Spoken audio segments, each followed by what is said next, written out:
او بیا مدینه منوره کې کتابو لیکلي د تاریخ کتابو وی چې یو کس ډېره ښایسته واقعه ده. یو کس شهد ته حاجت راغی، ضرورت راغی، مدینه منورې په اطرافو کې وګرځېده، یو ځای له بل ځای له. بعضې وخت کې یو څیز نه پیدا نشي. کله چې ډېر ستړی شو یو دکاندار ورته ووي چې په دغه پورې روډ او لار په سر باندې کېنه، مدینه منوره کې چا سره شهد نشته، دلته د شام نه د یو شهدو یو قافله را روانه ده او د هغې مالک دی، هغه ته کېنه، هغه ته ووایه یو قافله کې د شهدو یو قافله په سوونو منونو باندې شهد دي، په هغې کې دا لږ غوندې شهد څه پته نه لګي در بېکاله، دلته یې مه ګوره دلته چا سره نشته. دغه صاحب لاړ او په هغه شهراو په هغه روډو په هغې لاره باندې کېناست، لږ انتظار یې وکړه د شام نه دغه د اوښانو قافله ده چې راورسېده، شهد په هغې باندې بره پراته دي، ډېر اوښان او شهد. وی دی راغی دغه قافلې والا ته وایي چې د دغې قافلې مالک څوک دی، ځکه چې بغیر د اجازت نه به دوی چاله شی نه شو ورکولی. اشاره یې ورته وکړه چې هغه چې ځان له په اوښ باندې ناست دی دا د قافلې مشر دی.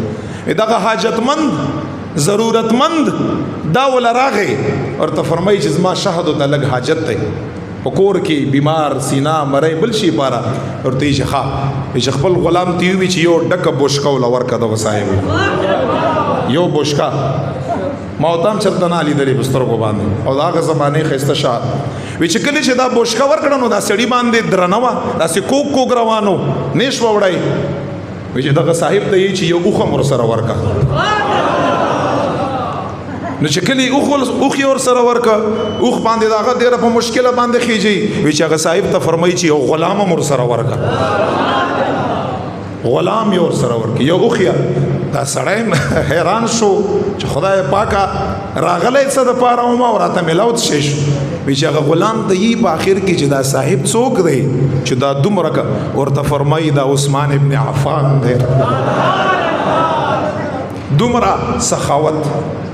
دا د صحابو هغه ضرورت او حاجت پوره کول و. زما اوستا دا 200 روپۍ د احسانونو ډکې چې ما دا در سره کړي او سبا له ورسره تکرار راشي ما ورسره دا کړي، تا ورسره څه شی کړی، تا څه شی ورسره کړی، دا رب تا سره څه شی کړی دی.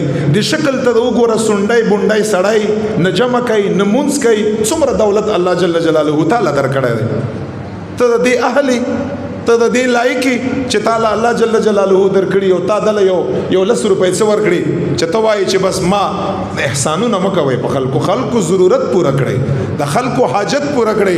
قسم دی چې حقوق العبادو کې د قیامت په ورځ باندې کلیر وي. دا ګوره زار ته یو حدیث د ټولو احادیثو نه چوډ ورته بیانومه چې د قیامت په ورځ باندې څوک په حقوق العباد کې کلیر و هغه انسان به بلا حساب و کتاب جنت لذي لا يقدر. پاتې شو ستا د الله نه فرمانی، الله کریم دی ستا بخي، بس په حقوق العبادو کې خیال ساته.